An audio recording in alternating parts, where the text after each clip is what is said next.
আবার এই যে করোনাকালীনও দেখলাম যে কিছু মামলা হলো। এরপরে বলছি, করোনাকালীন সময়ে কিছু মামলা করেছে, যেমন সেখানে আমাদের যে জনাব রিজেন্ট গ্রুপের চেয়ারম্যান জনাব শাহেদের বিরুদ্ধে কিছু মামলা করেছে, অনেকগুলো মামলা। সেই মামলাগুলো, সমস্ত মামলাগুলো আপনি যদি দেখেন, সমস্ত মামলাগুলো আপনি পড়লে, আপনি যে কোনো ব্যক্তি পড়লে বুঝবে যে এটা মিথ্যা এবং রটানো যে মামলা, সেরকম তাকে হয়রানিমূলক মামলা করেছে।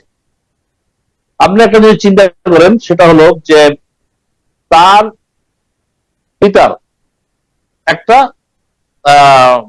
প্রতিষ্ঠান, রিজেন্ট ট্যুরস এন্ড ট্রাভেলস, সেই প্রতিষ্ঠানে জনাব শাহেদ সাহেব তিনি কোনো অংশীদার না, বা তিনি কোনো পার্টনার না, বা তিনি কোনো পরিচালনায় নাই, কোনো কিছুতে নেই। এবং সেই প্রতিষ্ঠানের টাকা দিয়ে, সেই প্রতিষ্ঠানের অ্যাকাউন্ট দিয়ে ওনার নামে মামলা করছে।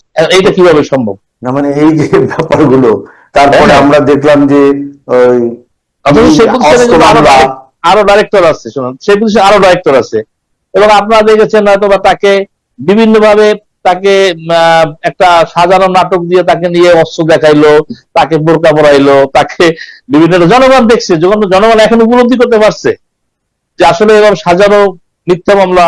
আর একজন ব্যবসায়িক লোকে তাকে বিভিন্ন ব্যবসায়িক, আপনার সাথে আমি ব্যবসা করলে আপনার সাথে লেনদেন থাকবে, আমি থাকবে, অথচ সেই সমস্ত বিষয় নিয়ে বিভিন্ন ভাবে তার বিরুদ্ধে মনে হয় প্রায় 50টার মতো মামলা করেছে।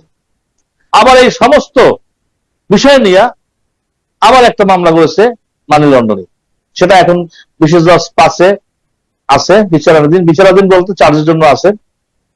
এই সমস্ত মামলার আবার বিষয় নিয়ে আবার একটা মামলা করেছে মানি লন্ডারিং।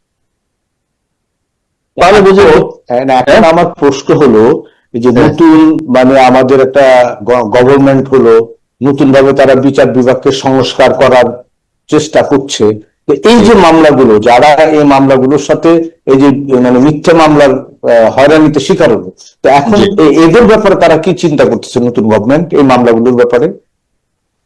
এখন পর্যন্ত আমরা যেটা দেখি যে নতুন গভর্নমেন্ট যে কার্যক্রম, তাতে এখন পর্যন্ত বিচারকরা, আমি যতটুকু অনুভব করতে পারছি, কিছুটা স্বাধীন হয়েছে, আগের চেয়ে ফ্যাসিস্টের চেয়ে কিছুটা স্বাধীন হয়েছে।